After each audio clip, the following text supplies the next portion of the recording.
C'était Valkyrie à la sauce John Williams, une BO fantasmée de Drive.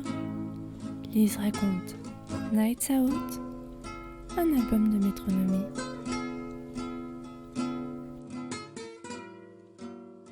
Cet album, il est chez ma maman, donc en France, à Clermont-Ferrand, dans dans mon appartement d'adolescence.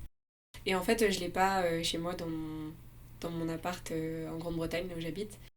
Donc c'est un album que j'écoute pas très souvent en fait. Euh, mais j'ai une boîte de Converse dans laquelle j'ai plein d'albums que j'écoutais quand j'étais ado. Et cet album, il est dedans.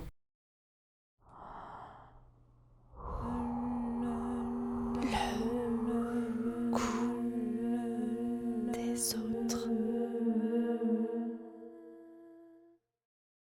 En fait, je sais pas trop comment j'ai découvert Métronomie, même le groupe. Je sais que j'ai été les voir en concert assez. C'est l'un des premiers concerts que j'ai vus en étant ado. Donc je devais avoir 15 ou 16 ans quand j'y étais, quand je suis allée les voir jouer. Et je pense que cet album-là, c'est leur deuxième album qu'ils ont sorti. Et l'album d'après a été le plus connu en fait. Donc j'ai commencé à connaître leur album, qui était The Bay, qu'on a entendu partout pendant des années. Et ensuite, je pense via des sites genre Spotify ou même Deezer, euh, qui était vraiment pour moi l'antécédent de Spotify, j'avais découvert leur album d'avant. Et leur tout premier album était un peu trop électro, un peu trop bizarre pour moi. Je pense qu'à l'époque, j'avais des goûts un petit peu plus classiques. Mais Nights Out, ça avait été une grosse révélation parce que bah, j'écoutais pas du tout ce genre de musique-là. C'était assez électro. C'est vrai il y avait plein d'influences différentes. Et moi, je connaissais pas trop des groupes qui faisaient ça. Donc, en fait, j'avais découvert cet album comme ça, en fait, via Internet.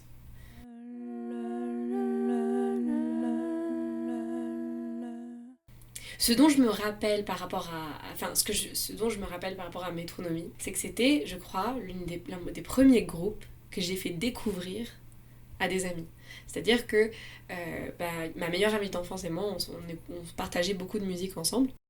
Mais c'était souvent elle qui me faisait découvrir des groupes. Et c'était rarement moi qui lui faisais découvrir des groupes. Et je crois que Métronomie, c'est moi qui lui ai fait découvrir. Alors, c'est un peu le premier souvenir que j'ai attaché à ce groupe-là et au fait que c'était vraiment quelque chose particulier entre moi et elle. Et après, quand j'avais pris mes billets pour aller voir Métronomie, j'avais réalisé qu'il y avait plein de gens autour de moi qui en avaient pris. Et du coup, ça m'avait fait un drôle d'effet de comprendre que ce groupe, que je croyais vraiment précieux, presque un peu ma petite découverte, mon petit trésor, était en fait connu par plein de gens. Et surtout, je crois que c'est bizarre parce que enfin, en y repensant maintenant, c'était le cas de beaucoup de groupes à l'adolescence où on pensait tout le temps qu'on avait trouvé vraiment la pépite et qu'on connaissait ça tout seul, tout. Et en fait, tu te sentais même presque un peu protecteur ou protectrice de ce groupe en te disant mais c'est moi qui le connais. Non, non, c'était en fait un peu plus populaire que tu pensais. Ce qui était drôle avec cet album aussi, c'est que The Bay était tellement connu, c'était tellement l'album populaire que quand j'ai découvert celui-là et que je préférais celui-là, je comprenais pas pourquoi celui-là était moins populaire. Et en fait, c'était parce qu'effectivement, je pense qu'il a plus d'influence. On sent qu'ils expérimentent un petit peu plus avec leur musique à ce moment-là. Et du coup, ça avait dû moins plaire sur les ondes radio, etc. Euh, mais moi, finalement, c'était ce qui me plaisait le plus parce que je pense que quand on est un petit peu adolescent, qu'on se découvre un peu aussi, on aime bien justement les choses qui vont un peu dans ce sens-là, quoi.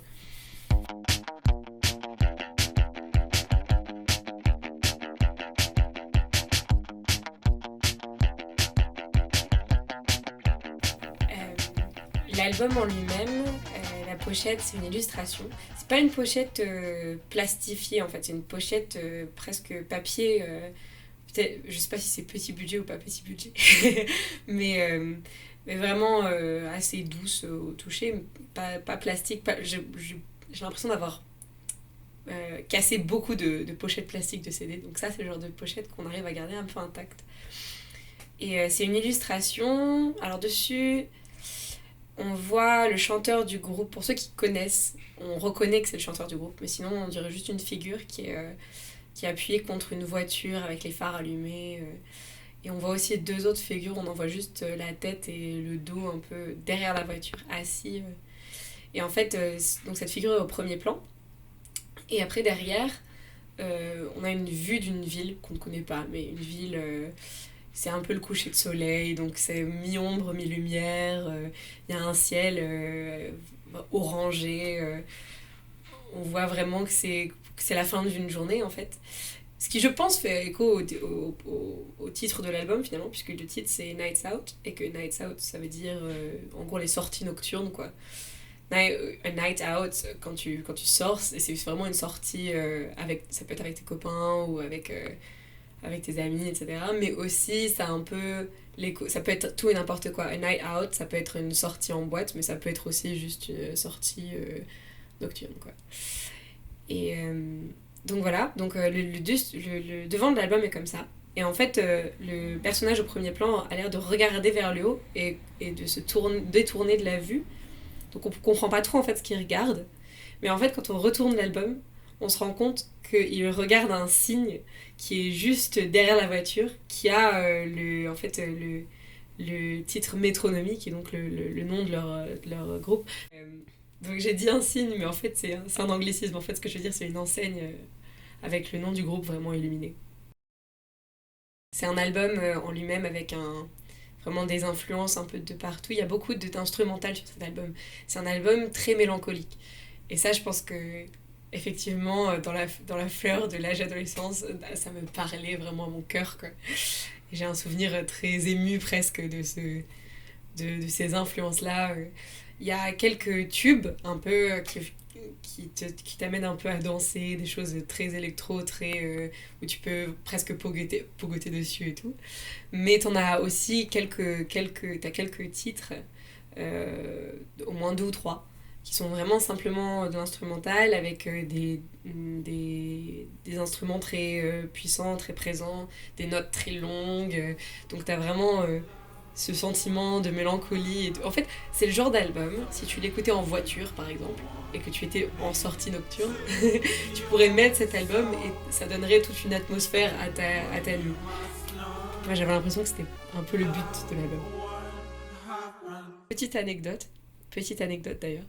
Donc à l'époque où je connaissais, ça c'est vraiment l'anecdote de la honte, mais c'est pas grave. Quand j'écoutais cet album, donc j'avais 16 ans, et je lisais des fanfictions Harry Potter. Et il y en avait une. Alors, ce qu'il faut savoir avec les fanfictions, c'est qu'en général, on les diabolise un peu, on se dit que c'est un peu de la littérature de pauvres et tout et tout.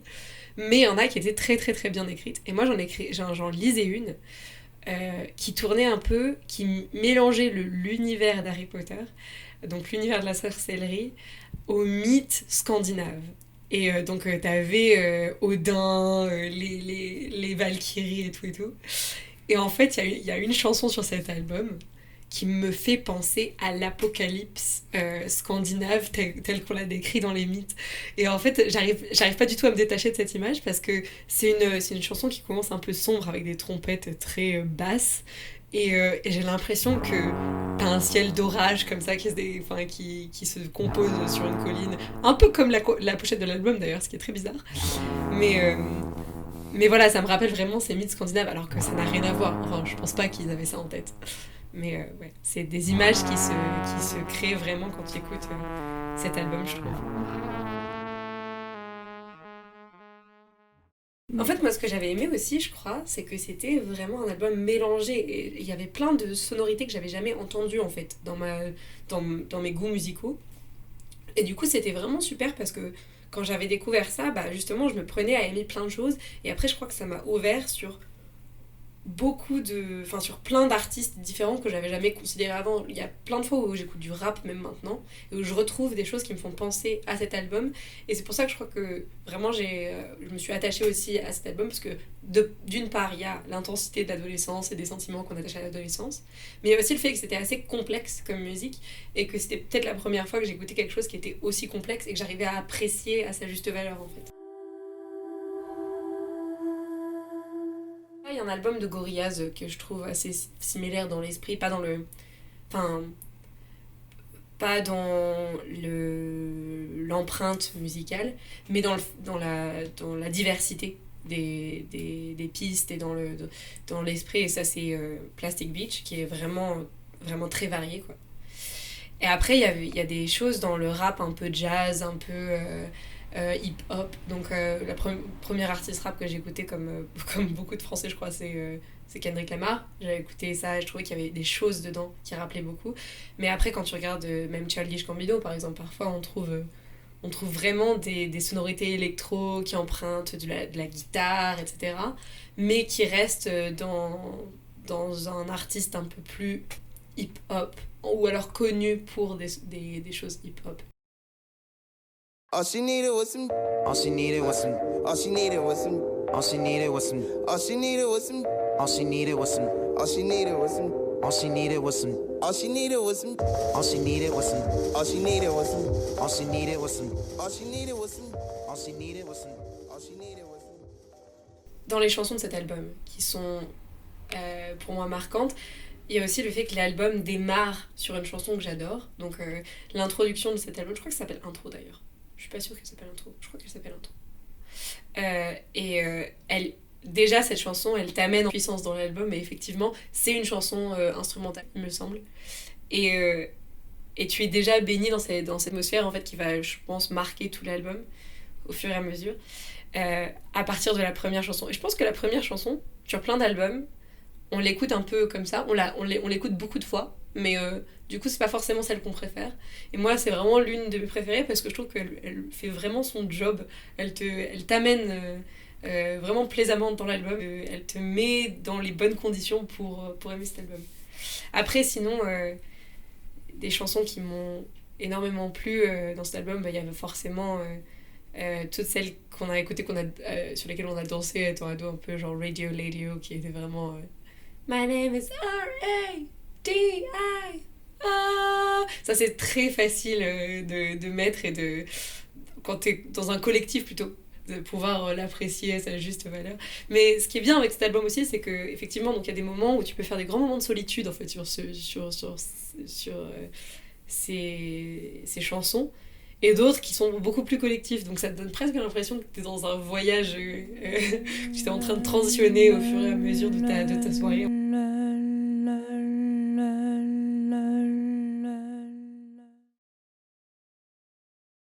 J'écoute encore cet album. Mais par contre, par parcimonie en fait. J'écoute cet album par parcimonie parce que je l'ai écouté beaucoup, beaucoup à l'époque. Et il est tellement ancré comme un certain point de ma vie que j'aime bien le sentiment qu'il me donne. Donc j'aime pouvoir l'écouter de temps en temps et me sentir de nouveau, avoir cette sorte de rappel au temps, au passé, et me sentir de nouveau comme l'ado de 17 ans que j'étais, dont je parle là en longueur.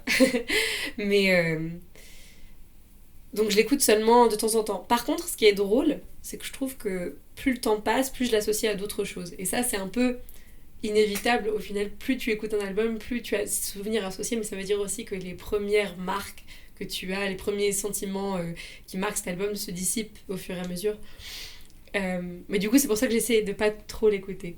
Et puis aussi, surtout, cet album, il se trouve pas dans la maison où dans l'appartement où j'habite à l'heure actuelle. Donc ça veut dire qu'en fait, quand je l'écoute pas sur le CD que j'avais acheté à l'origine.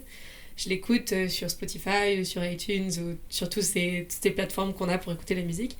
Et donc ça veut dire que j'ai pas le même, je dirais presque le même rituel un peu initiatique où il y a la première chanson qui démarre, etc., etc. J'écoute plus une chanson de temps en temps quand j'ai envie, quand je me rappelle pour une raison ou pour une autre d'une parole, etc. Ma relation à la musique et aux albums que j'écoute a changé beaucoup aussi. C'est-à-dire que quand j'étais adolescente, j'écoutais des albums de A à Z. Et ça, je pense que c'était l'un des joyaux d'avoir moins d'internet, moins d'accès à... Enfin, je sais pas, moi, Spotify c'était pas la même chose du tout. Ça existait à l'époque, mais c'était le tout début, quoi. Et du coup, j'avais plus le sentiment d'écouter des albums encore et encore et encore. J'ai écouté des albums des dizaines, vingtaines, trentaines de fois. Aujourd'hui, je fais plus des playlists, il y a une ou deux chansons dans l'album que j'aime bien, que je retiens.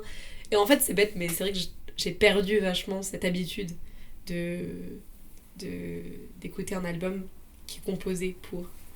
C'est peut-être un peu dommage, parce que effectivement, les albums sont composés, c'est un ensemble, mais on a un peu perdu cette habitude. Enfin, moi en tout cas, je l'ai perdu.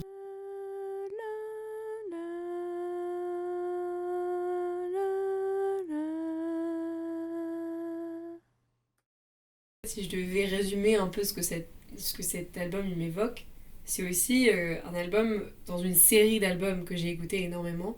Par exemple, il y a un album des XX que j'ai écouté tout autant. Mais celui-là, je crois qu'il me marque parce qu'il a eu une influence beaucoup, avec plus de longévité finalement. Il a vraiment perduré dans le temps comme quelque chose que j'ai pas retrouvé après. Et même dans ce qu'a produit Métronomie après, j'ai jamais retrouvé ce sentiment que cet album me donne en particulier. Donc c'est presque une petite pépite parce qu'effectivement, je pense qu'il n'y a pas de... Même ce groupe-là ne refera jamais, n'aura jamais cet effet de nouveau sur moi. Et c'est aussi parce que dans cet album, il y a un des membres du groupe qui ne participe plus aux créations musicales de Métronomie. Mais ouais, donc je pense que c'est vraiment presque une parenthèse dans le temps, quoi. C'est le genre d'album, à mon avis, quand j'aurai 80 ans, que mes petits-enfants auront entendu des milliers de fois et qu'ils me diront « Je t'en prie, mémé, ça suffit ». Mais bon, ce sera leur France Gall, ou que sais-je. Je suis une poupée. Sur une poupée de son. Mon cœur est gravé dans mes chansons, poupée